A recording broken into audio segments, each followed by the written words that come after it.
So, again, as somebody who delivers technology projects, I'm Yeah. hearing multiple sites, different processes, Yeah. multiple levels of security, really sensitive data being captured and all joined together. Yeah. Yeah, and my brain is just going, yeah, that just sounds a nightmare to deliver. I'm guessing you do that whilst keeping all of those services running as well, Yeah. because you can't just introduce a system and switch it off. So, how do you even start to begin to deliver a project like that? So the first bit, and then we were slightly more challenged in Manchester, because when we were moving into kind of the implementation phase, which is what we call the run up to go live, so that and that's that's a 2 to 3 year program of work. So that's kind of how intense and lengthy it was. But we were just in the COVID pandemic, so the way of communicating and engaging was very different. But right from the beginning, we were very clear as an organisation that this wasn't a technological program of work.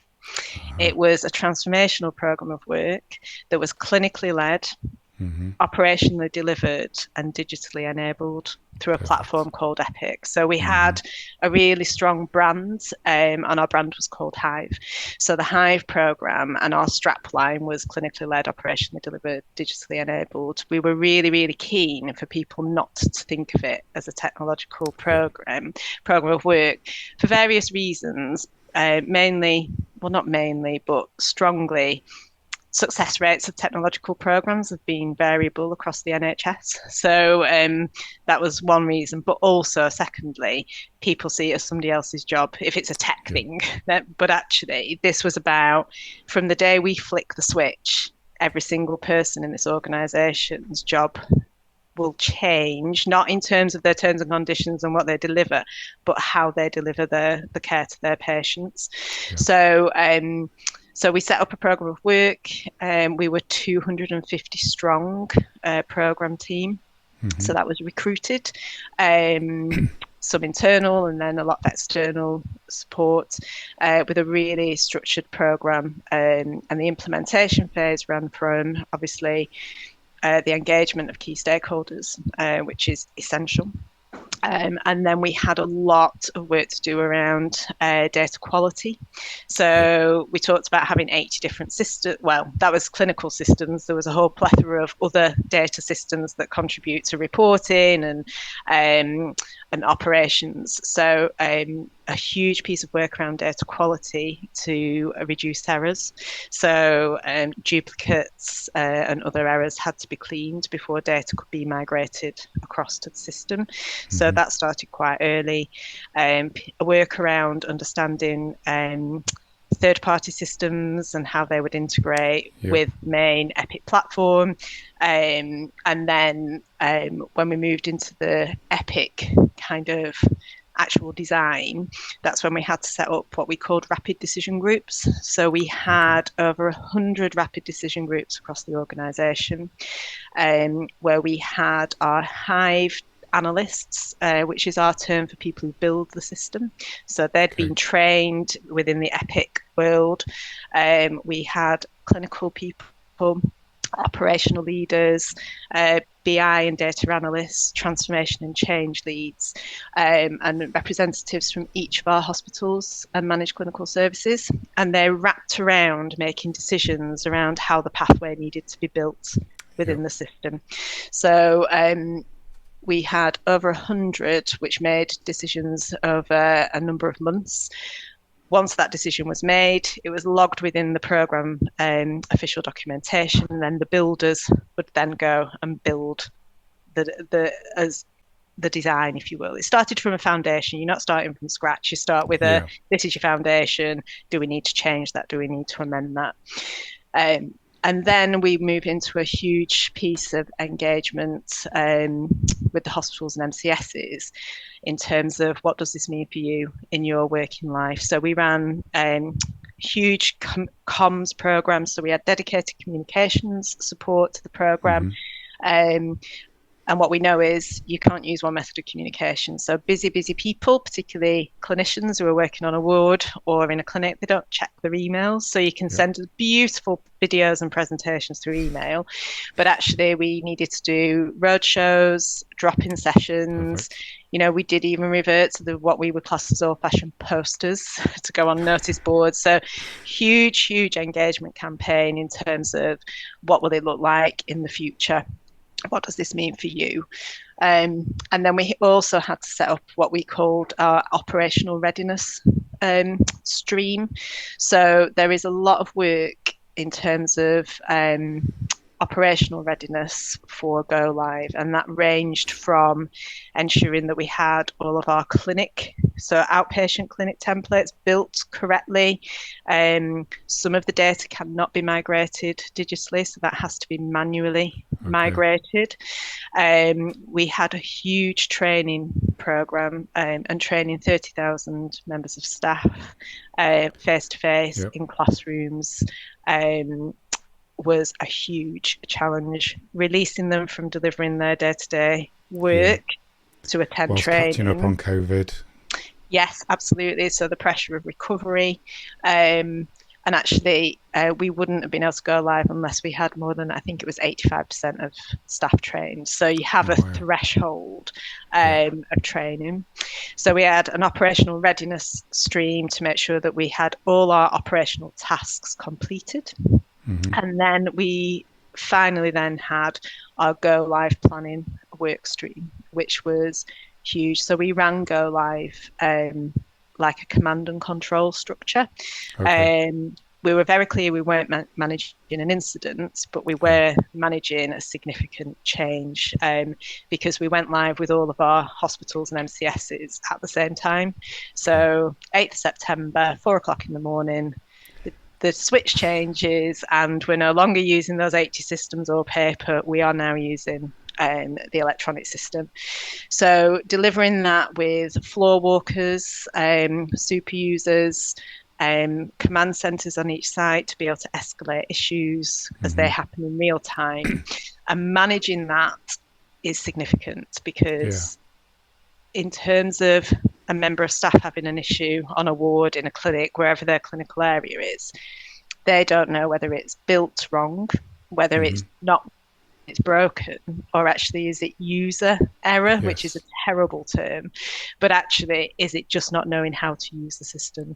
So huge amount of support needed on the front line for go live, making sure you've got the right expertise out there to help those guys and girls managing it in real time. So quite chunky. Yes, challenging. Yes, definitely. I love the fact that you've memorised the date and the time.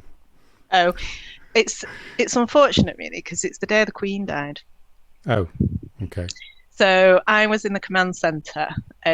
Dave, so I was the operational readiness lead and transformation lead, and a chap called Dave Pearson is our program director. So we worked side by side, and Dave did the overnight shift, so the actual go live, so from 8 p.m. to 8 a.m. the next morning. So go live, and then I did the first day shift and was in the command center. And Epic is American, and we had a lot of our American colleagues over, and somebody came in and said, the Queen has died, and it was like, it's quite a significant moment, and I was running the command center and I just said, oh, that's awful. Anyhow, like, we're managing, like, how do you deal with that? And then the next day when I came on shift, I forgot I should be wearing black, and I think I had pink trousers on, so that didn't go down well either. So so go live day and the day the Queen died. So obviously a huge project, touching 30,000 people, their day-to-day jobs. I'll call them customers. All the customers of the trust are potentially impacted if things aren't going well. How have things gone? We're over a year now, so I'm assuming we are. So a year down the line, we've just finalised our review of our 12-month benefits. We're very clear this is a 10-year programme of work, so our benefits profile is mapped over a 10-year profile. So we've obviously got cash releasing benefits, as you would expect from any program, but huge focus on our quality, safety, and patient and staff experience benefits. So with any program of this size, as you would expect, it isn't easy. So the first few weeks and months actually are quite challenging. In fact, the first 2 to 3 weeks are probably quite okay. That's not good English, is it? But they go quite well because people are excited. There's a little bit of adrenaline. We've got floor walkers and super users, and actually people are really engaged. And then you go through a bit of a valley of doom, I think it's called, in terms of kind of like 6 to 9 weeks out, where people they've still got issues. They haven't necessarily been resolved. It feels so different to the old way of working. So that is a really challenging time, and you need to make sure you've got the resource out there to support and make sure that the best thing in terms of managing that is communicating with people. So if they're waiting for an issue to be resolved, but you've got a queue of other issues, actually keeping people updated, which is really challenging when you've got such a large organisation. But 12 months down the line, it's not perfect, but it is absolutely brilliant. So people talk about not being able to remember not having it, which is brilliant. Our patients, particularly using the patient portal, absolutely do love it. We have seen our patient cancellation rate for people using the patient portal is actually much reduced when we compare it to patients not using the patient portal. So actually having access to that information and being able to self-manage is absolutely supporting that patient engagement. So from that patient experience perspective, we've seen real benefits in terms of some of our safety areas. So within the system, medication administration pathway, we opted to use the barcode medication administration system, and what that means is that if the doctor prescribes a medication, before that is administered to you as a patient, your wristband is scanned. So you've got a barcode on your wristband, and the system says, yes, this patient and the prescribed medication match each other. Although that sounds really simple, it's actually really a real advancement, because previously it was all handwritten. So we've got we've seen a real benefit in terms of that medication administration. From a clinician's perspective, they can access the patient record wherever they are. So if they're on call and they are at home, they can now access a patient record and see the observations and see the clinical documentation, see the test results in real time in one place.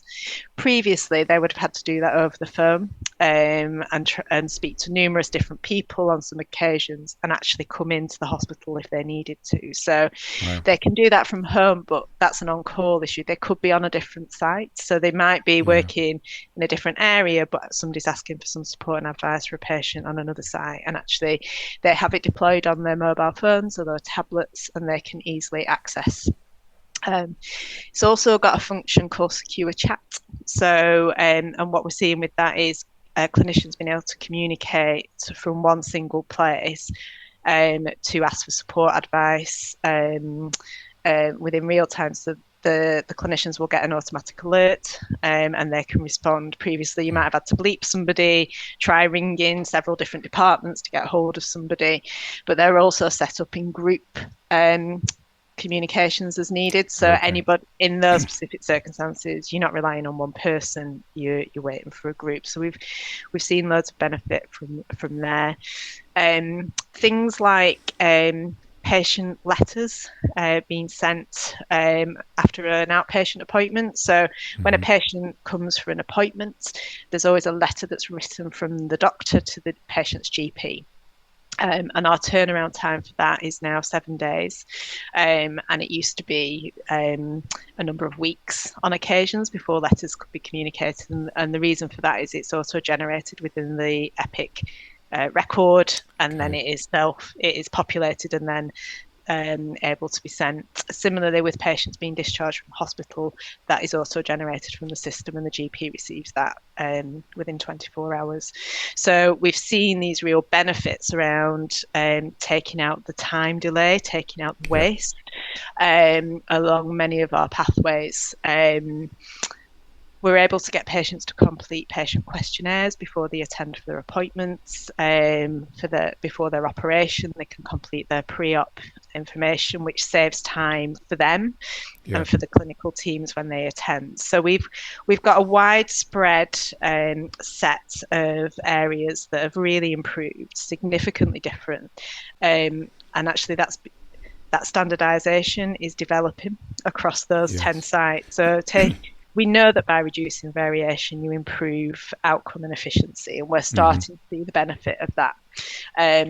We're continuing to identify where we can do more and optimize. So I mentioned earlier, we've moved from kind of in transition from stabilizing, which took 12 months, to optimizing. So if that's what it can do in its basic form, what can we actually deliver with it? And taking the learnings from across America and Europe, they can be quite significant.